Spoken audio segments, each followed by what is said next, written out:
Olá, meus irmãos, graça e paz. Eu sou vosso irmão em Cristo, o presbítero Gregório, de Campo Grande, Mato Grosso do Sul, vindo a fazermos o devocional de todos os dias.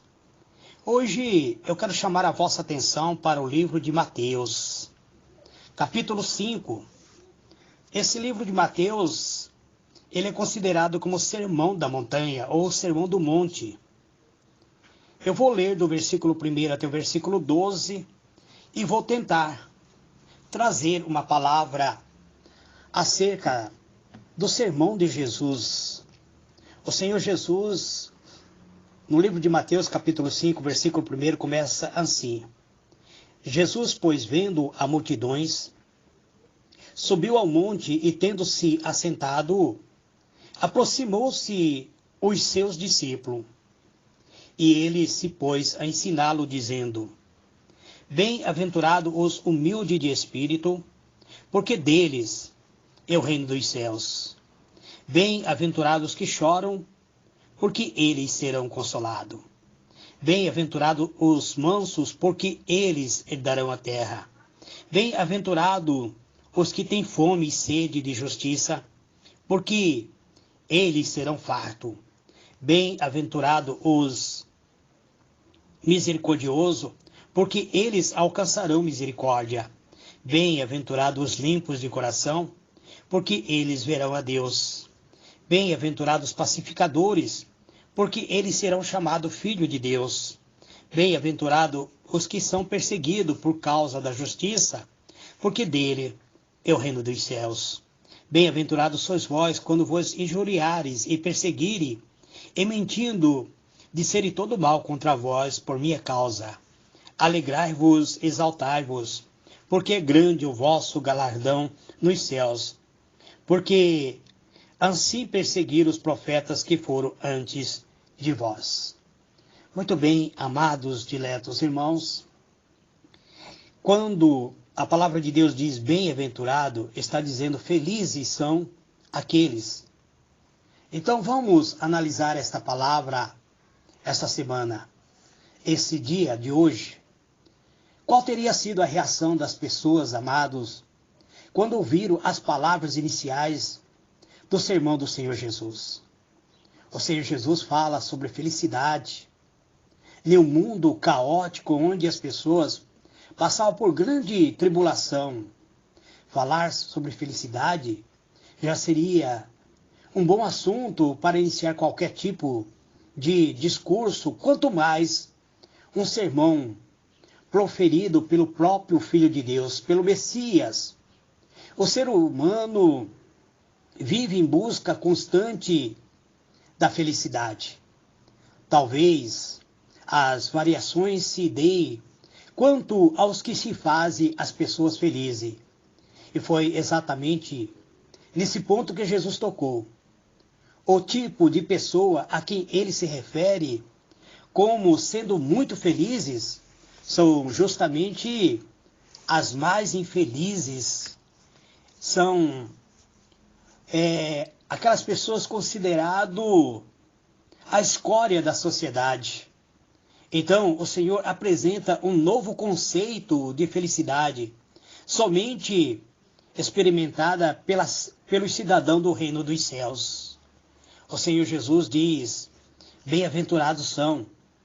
Quem é que, tendo ouvido falar de Jesus de Nazaré, e sabendo um pouco acerca do que ele ensinou, não está faminto de conhecer essa personagem e também não está familiarizado com a bem-aventurança que dá início ao Sermão da Montanha? A simplicidade de palavras e a profundidade de ideia que parte deste sermão. Esse sermão tem atraído cada nova geração de cristão, além de muitas outras pessoas. Muitos estudiosos da Bíblia tentam explicar o Sermão da Montanha. Quanto mais exploramos o sermão do Senhor Jesus, quanto mais exploramos essas palavras, estas implicações, mais fica a ser explorado. Esse sermão é muito rico. Suas riquezas são inexploráveis, amados. Não podemos sondar a sua profundidade. As bem-aventuranças descrevem sobre o caráter, sobre o equilíbrio. Esse sermão é diversificado ao povo cristão. Não existe como explicar esse sermão separadamente. São 8 bem-aventuranças, mas eu quero dizer que existe uma 9ª bem-aventurança. Então não existe 8 grupos separados e distintos de discípulos, alguns dos quais são mansos, enquanto outros são misericordiosos, e outros ainda é chamado para suportar perseguição. São, portanto, 8 sermões, são 8 bem-aventuranças, 8 qualidades, mas que deve ser exercitado no mesmo grupo de pessoas que, ao mesmo tempo, são mansos, são misericordiosos, são humildes de espírito e limpos de coração. Aquele que chora e tem fome, que são pacificadores e, inclusive, são perseguidos. Cada cristão possui uma dessas 8 qualidades. Foi declarado pelo próprio Senhor Jesus. Bem-aventurado. A palavra grega significa felizes. A versão bíblica da Nova Tradução da Linguagem de hoje traduz a palavra inicial de cada bem-aventurança para felizes os que diversos comentaristas bíblicos têm explicado que estas palavras constituem a receita de Jesus para a felicidade plena do ser humano. Então vamos examinar. Vamos tentar examinar cada uma dessas bem-aventuranças proferida pelo próprio Mestre, pelo próprio Senhor Jesus. O Senhor Jesus diz: bem-aventurado os destituídos de autossuficiência. Ele diz: bem-aventurado os humildes de espírito. Então são pessoas destituídas de autossuficiência. Que o Senhor Jesus diz os pobres de espírito. Ele se refere a um espírito pobre. Quem seria essa pessoa? Muitos têm interpretado que Jesus estaria se referindo àquele que vivia dentro da linha de escassez financeira. Sabemos, amados irmãos, sabemos muito bem que há uma discordância, pelo menos entre a bem-aventurança do Evangelho de Mateus e a de Lucas. Assim diz: bem-aventurados pobres, Lucas 6, verso 20, enquanto que Mateus declara: bem-aventurados humildes e pobres de espírito, Mateus 5, verso 3. Por causa disto, algum comentarista argumenta que a versão de Lucas é a original e que Jesus está se referindo aos pobres do ponto de vista social ou sociológico. Entretanto, estaria Jesus se referindo apenas à pobreza material? Parece que não. E podemos deduzir, amado, isso porque as outras 7 qualidades por ele mencionadas também são espiritual. No princípio, ser pobre significa passar por necessidade, literalmente material. Mas gradualmente, porque as necessidades não tinha outro refúgio a não ser Deus. A pobreza recebeu um parâmetro espiritual e passou a ser identificada como uma humildade, como ser humilde, ou seja, pessoa que dependia de Deus. Como não tinha como ter o seu sustento ou prover por si mesmo o seu sustento físico. Pessoas desprovidas dependia somente de Deus. Nesse sentido, o próprio rei Davi intitula-se uma pessoa pobre e necessitado, no Salmo 40, verso 17. Não dá para compreender um rei, um monarca que tinha abundância de ouro e prata, um grande exército e um reino que se curvava diante dele e se declarar como sendo pobre e necessitado. Dificilmente essa palavra quer passar a ideia de pobreza material, então. A pressão dos inimigos sobre si fez com que o próprio grande rei Davi destacasse aquelas características que todo pobre em geral contém, uma dependência de Deus. Com base nisso, podemos afirmar que todos aqueles que enxergam a sua dependência de Deus são pobres de espírito, ou seja, são humilde o suficiente para se apegarem a qualquer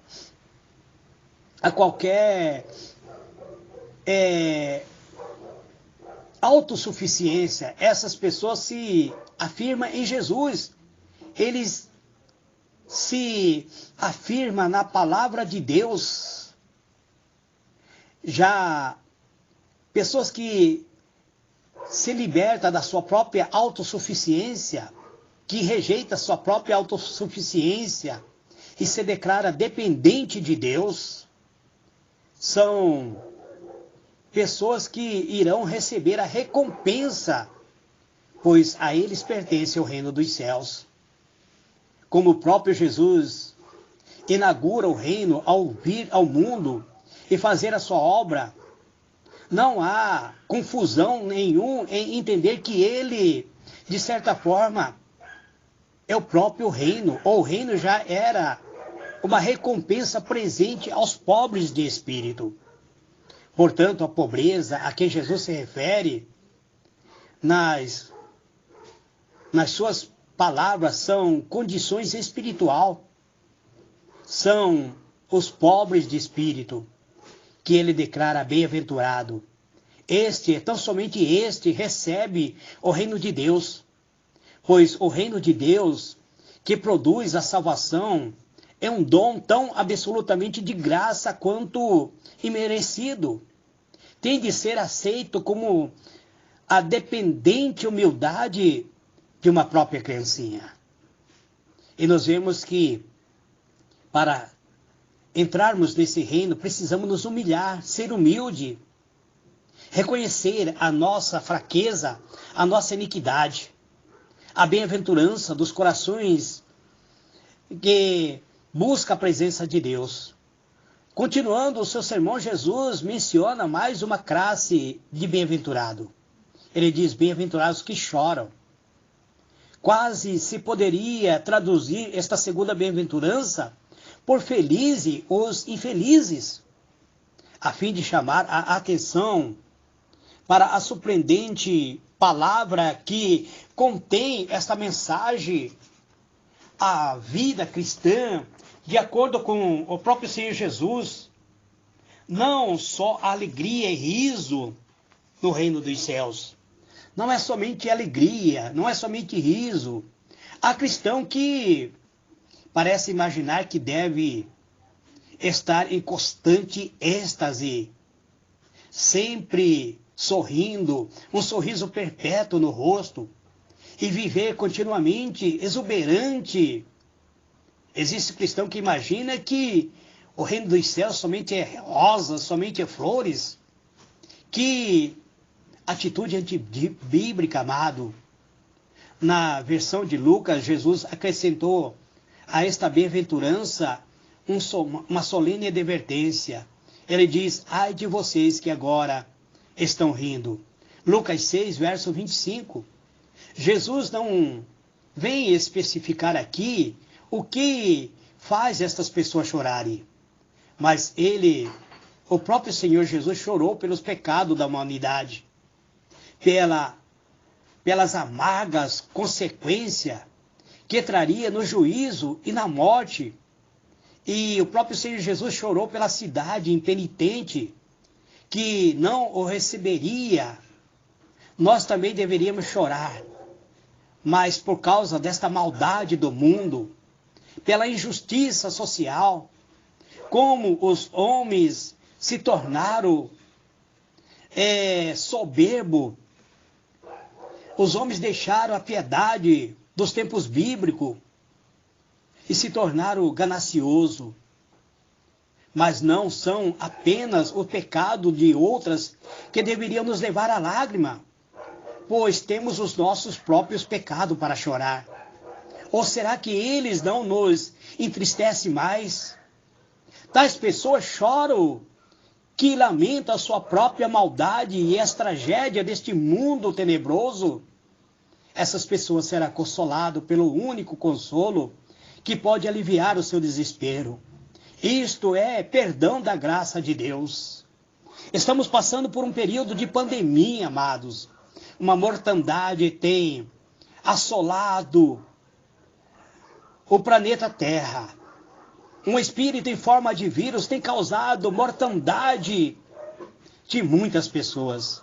E nós temos visto pela rede social os cristãos que deveriam orar para determinar a cura.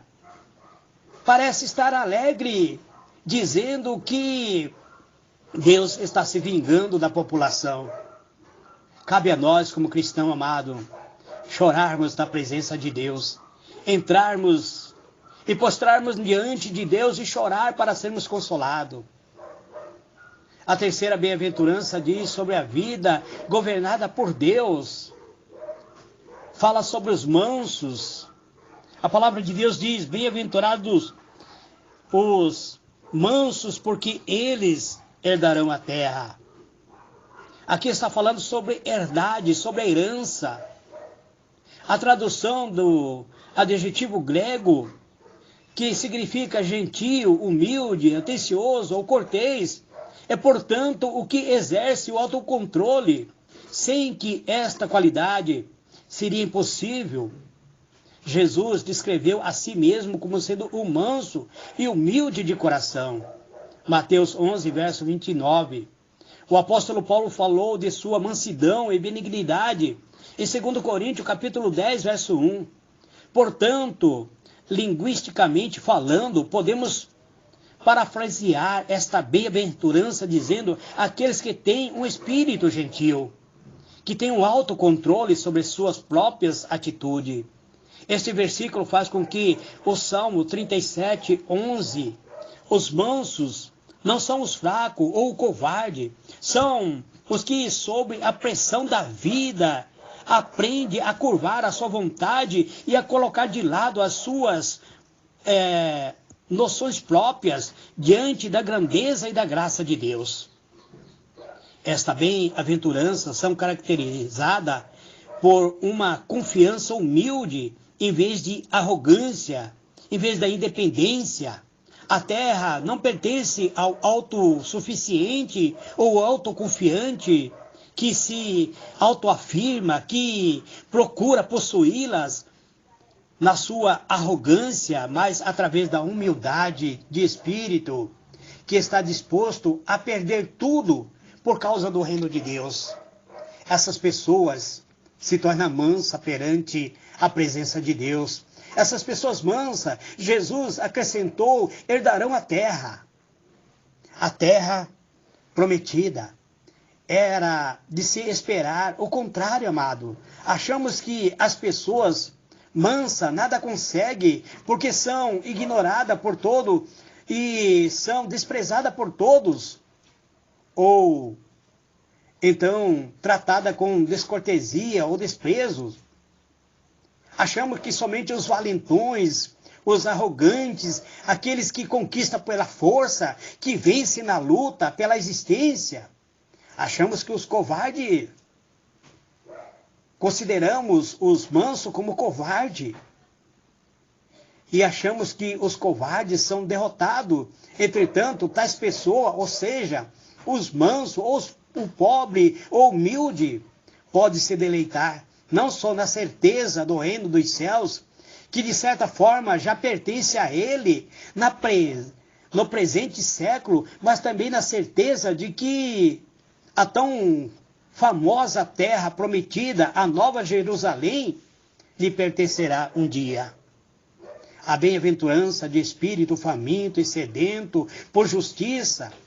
A quarta bem-aventurança diz a respeito daquele que tem fome e sede de justiça. Fome e sede por justiça é uma linguagem figurada para descrever aqueles que querem muito que a justiça seja feita. Essa justiça possivelmente é do reino, da qual excluirá totalmente o domínio, a opressão dos ímpios, assim como o poder, o efeito e a presença do pecado. Mateus 6, verso 33. Justamente com a justiça pessoal, Mateus 5, verso 20.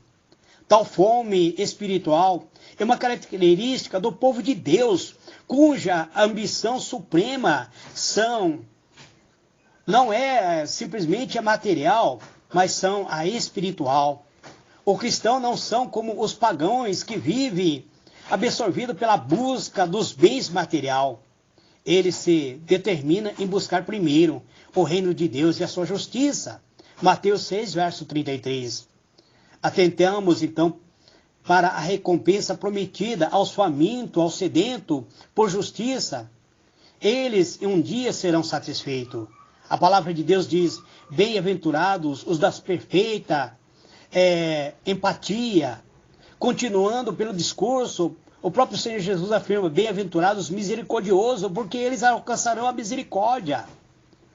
Na palavra anteriores, o sermão tinha focado uma condição de espírito, de mente, ou seja, a interna. Agora, ao falar de misericordioso, no versículo 7, ele está dispensando em termos de ato concreto. Ele está falando sobre algo concreto, sobre misericórdia e compaixão pelas pessoas que passam por necessidade, que passam por meio de tribulação, de angústia, de sofrimento, que pessoas que necessitam de misericórdia, um estado de miséria, do desespero de outras pessoas. Portanto, o ato de ser misericordioso significa fazer algo em relação à condição de miséria de outro, socorrer alguém em aflição, socorrer alguém que passa por necessidade por parte de quem recebe recurso adequado para satisfazer a necessidade daquele que muitas vezes passa por necessidade. Estamos passando por um período de pandemia, amados, e muitas pessoas têm visto o sofrimento de pessoas que não têm nada o que comer, não têm nem o que se vestir. E nós temos visto que algumas pessoas têm levantado em socorrer essas pessoas. Ele tem exercido o chamado Ministério da Misericórdia. O conceito de misericórdia era bem conhecido, tanto no Antigo quanto no Novo Testamento. Nesse mesmo sermão, Jesus faz referência a uma das maneiras de se agir com misericórdia, que estava sendo alvo de abuso por parte dos fariseus.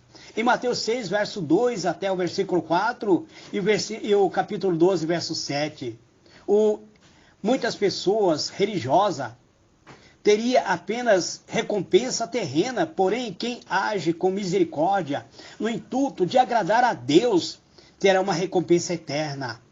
Uma parábola que ilustra muito bem esta bem-aventurança é do credor incompassivo, que está no livro de Mateus, capítulo 18, verso 23 a 35.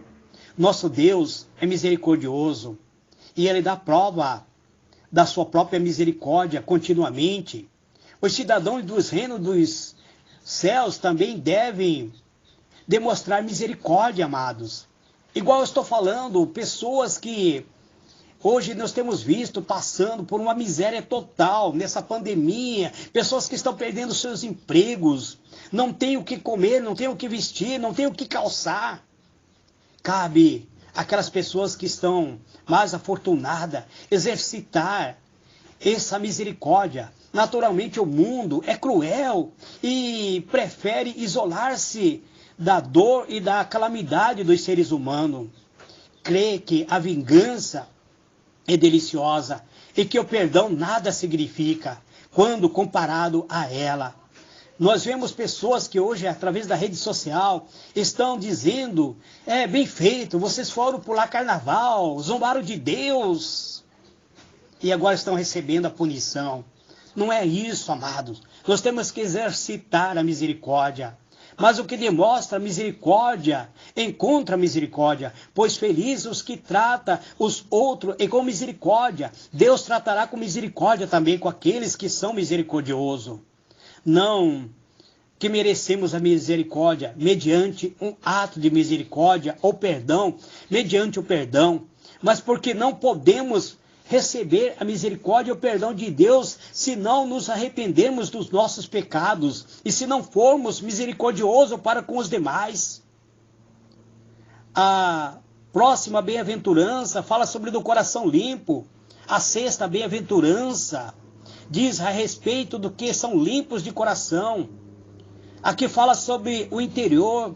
O termo coração dava a entender a todo o ser interior, a mente, tanto quanto o sentimento.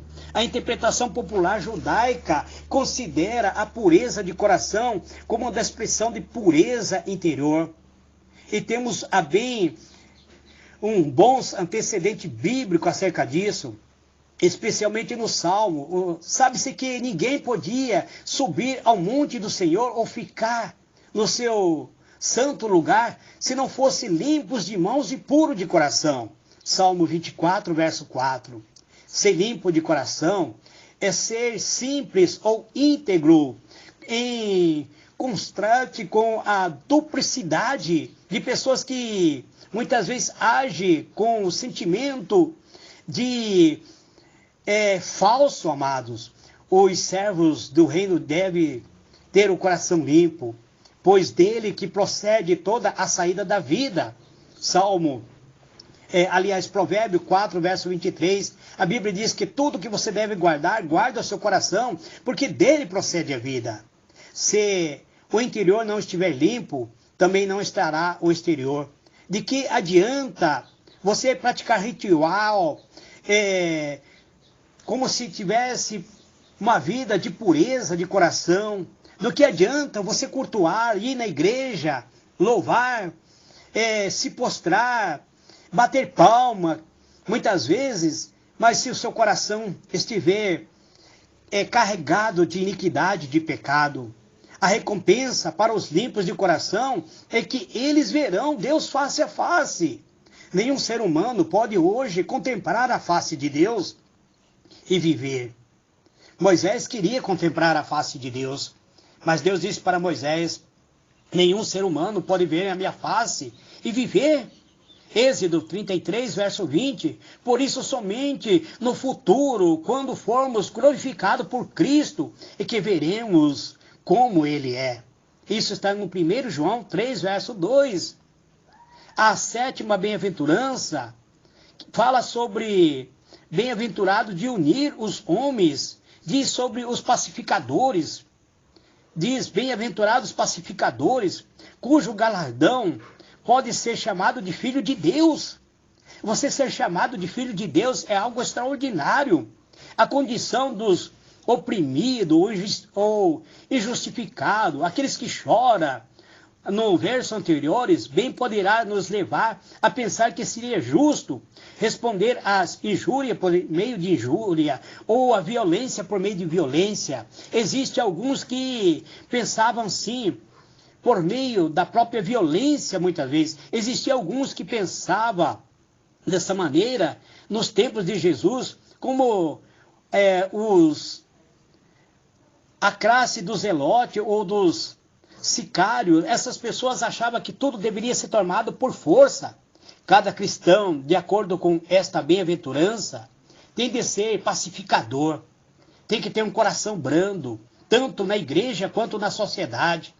É bastante explícito nos ensinamentos de Jesus que seus discípulos que jamais deveriam procurar o conflito ou ser responsável por ele. Pelo contrário, somos chamados para pacificar. Devemos nos buscar a paz, seguir a paz com todo até onde depender de nós, ter paz com todos os homens. É isso que está no livro de 1 Coríntios 7, verso 15, em 1 Pedro 3, verso 11, inclusive no livro de Hebreus 12, 14, e em Romanos 12, verso 18. A política apontada por Jesus sempre fala sobre a paz, fala sobre amor, inclusive o amor demonstrado aos inimigos. Em Mateus 5, verso 43, até o versículo 48, nós não devemos responder injúria por injúria. A recompensa para quem agir assim é ter o direito de ser chamado de filho de Deus. Foi o ensinamento que Jesus está nos dando, pois aqueles que querem ser filho de Deus devem ser pessoas que têm o coração brando, pois estará procurando fazer o que o seu pai fez, amando as pessoas com o amor que o próprio Deus ama, como Jesus logo tornaria explícito. Ele diz assim: bem-aventurados que sofrem por Cristo. Chegamos ao final da bem-aventurança, no versículo 10 lemos: bem-aventurados os perseguidos por causa da justiça. Mas a palavra de Deus diz quanto bem-aventurança, no versículo 11, ela traz o mesmo assunto. Por isso eu digo que existe uma nona bem-aventurança, ser perseguido ou sofrer por causa de Jesus. Por isso podemos tratá-las em conjunto, essas duas bem-aventuranças.